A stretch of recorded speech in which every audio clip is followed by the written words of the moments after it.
Ang kultura ay nagbabago kasabay ng makabagong panahon, mula sa mga kasuotan, awitan at pati na rin ang ating wika. Mas lalo na sa panahon ng social media, araw-araw na rin naiimpluwensyahan ang ating kultura. Bagamat ang buong mundo ay nag-uugnay sa atin gamit ang social media. Nandito kami sa Barangay Pulo, punong tirahan ni Pio Valenzuela, upang suriin ang mga bata at matatanda. Naalala pa ba nila ang kanilang sariling kultura at wika?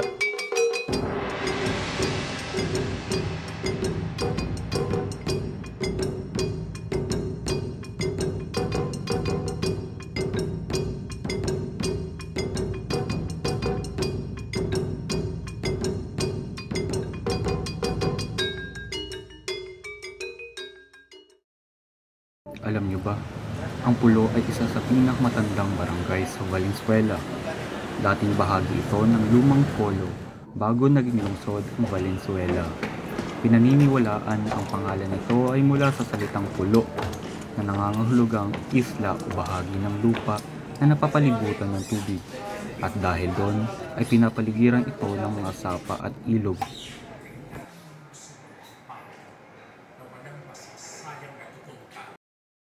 Ayon sa lokal na datos, ang barangay may lawak na humigit kumulang 5.2 hektarya at populasyong 1,000 katao noong 2015. Bagamat maliit, ito ay malapit na ugnayan at matibay na samahan sa mga residente. At sa dokumentaryong ito, ating susuriin kung paano nga ba naapektuhan ng social media ang pagkakilanlan bilang isang Pilipino.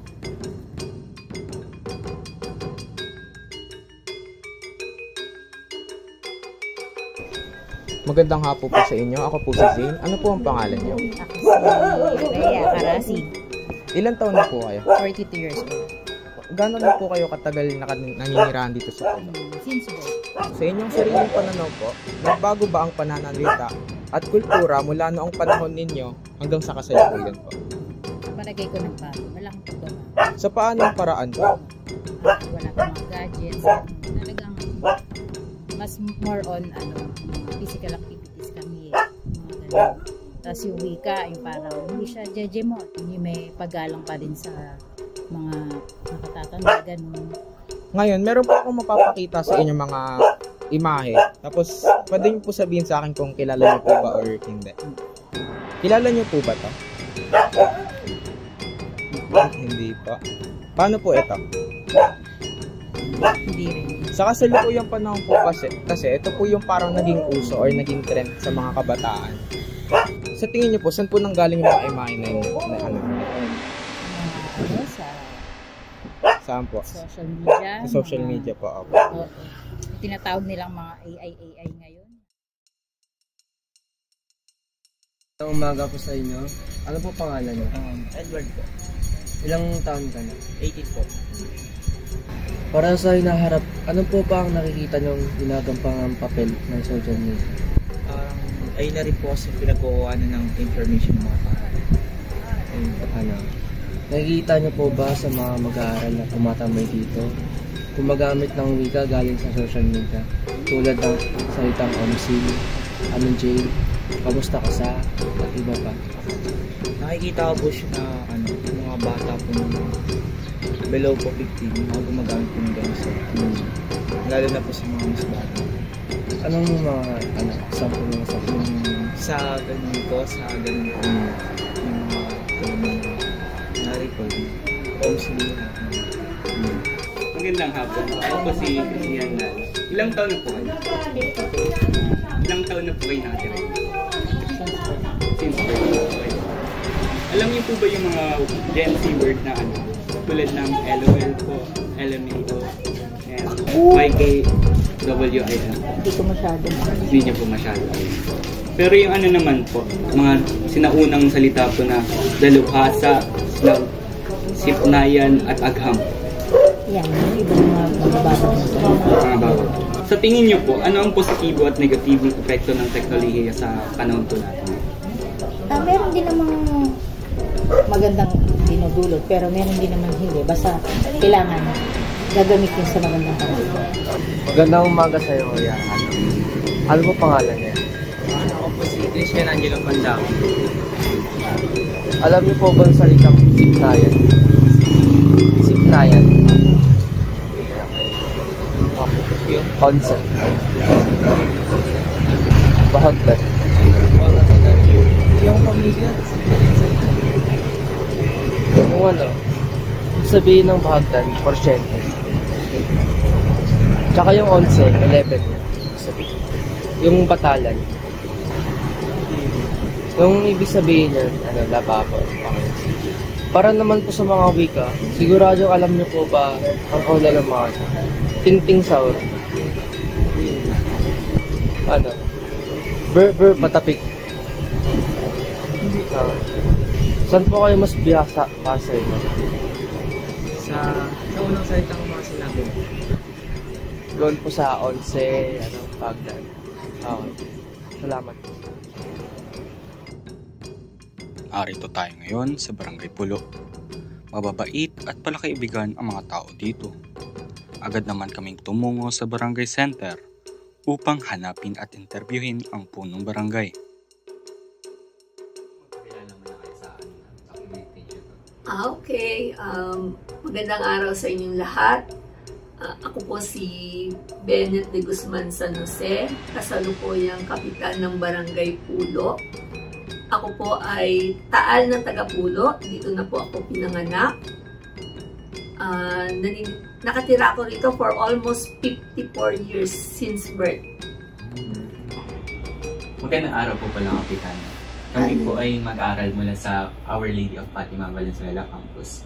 Nais po namin malaman kung ano po ang epekto ng social media sa inyong komunidad dito sa Barangay Pulo po. Ang layunin po namin na malaman kung paano nagbago ang paraan ng pakikipag-usap sa inyong barangay dahil po sa social media. Kung maaari lang po, may mga katanungan po kami na nais niyo po sanang sagutin. So, yung una pong katanungan namin is, ano po ang wika na ginagamit sa Pulo at saan din po siya kilala? Ang wikang ginagamit sa Pulo is Tagalog and English. Tapos, kilala ang Pulo sa pagkain sa Putong Pulo. Doon nakilala ang Pwede po ba Pulo. describe po yung Putong Pulo? Ang Putong Pulo ay gawa sa malagkit na bigas na may gata, asukal. Madalas mo itong makikita or nakakain kapag sa mga piyesta o may okasyon. Ito yung pagkain pinagkakakilanlan ng aming barangay. Kapag sinabi mo Pulo ay Putong Pulo. So madalas kapag umaattend kami ng mga meeting o may nag-i-invite sa aming okasyon, yun yung nire-request nila. Dala ka naman ng Putong Pulo. Dito kilala ang Putong Pulo. Pero sa iba kasing lugar, may gumagaya na rin kagaya ng sa Bulacan, parang popular, putong popular na yung puto nila ay kahawig ng Putong Pulo. Gawa rin po sa mga Oo, tsaka yung itsura niya, maliit lang. Pero Putong Pulo, sa Barangay Pulo. Para po sa susunod na katanungan po, ano po yung mga karaniwan na piyesta po or ginagawa po dito sa Pulo?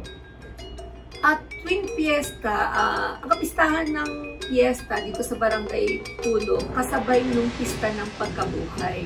So usually, nagkakaroon kami ng minsa, bandang hapon yon, and then susundan yun ng prosesyon para ilalabas yung patron ng pagkabuhay.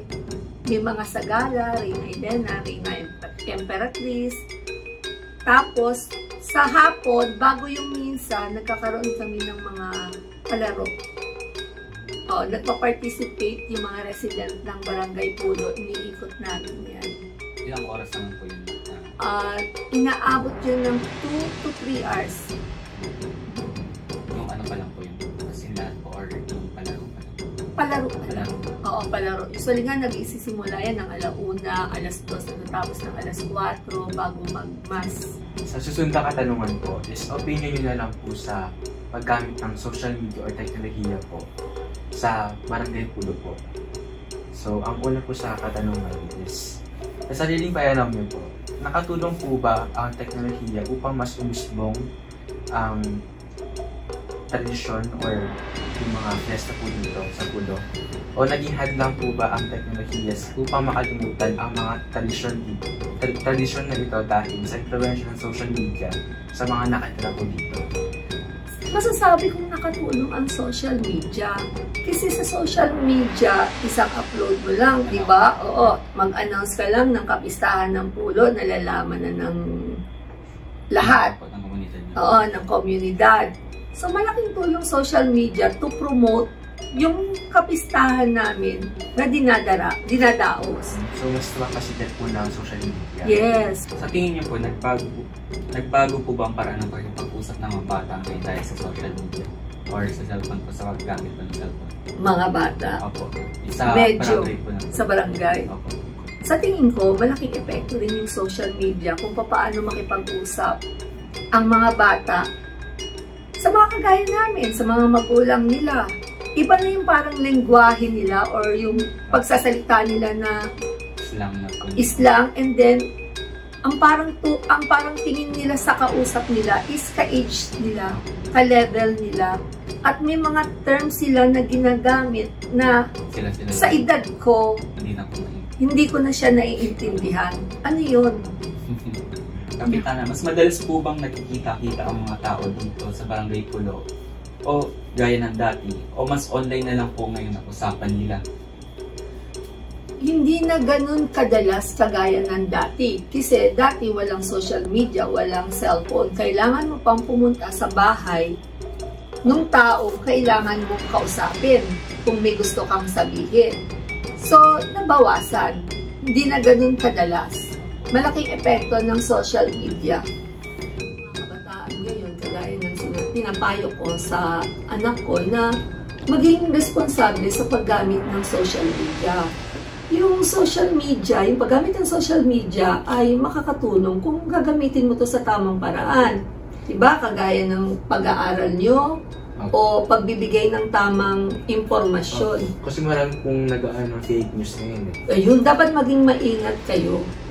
So, advice ko rin na dapat makilahok kayo sa mga programang ng barangay na ginawa na naaangkop para sa kagaya niyong kabataan. Tunay ngang malaki ang naging pag-usbong ng teknolohiya, lalo na ang social media sa panahon natin ngayon. Nasasalamin na din ito ng aming mga na-interview, maging sila ay sumang-ayon na malaki ang naging epekto ng social media sa kanilang barangay, ang Barangay Pulo. Dahil nagiging daan na ang social media upang makipagkomunikasyon sa iba't ibang tao, hindi gaya ng dati, kinakailangan pang magkita upang magkaroon ng interaksyon. At gayon rin ang sagot ng kapitana ng naaming na-interview. Dumako naman tayo sa kultura ng Barangay Pulo. Sa kabuuan ay wala naman nagbago sa kanilang mga gawi. Ganun pa rin naman sa simula dati hanggang ngayon.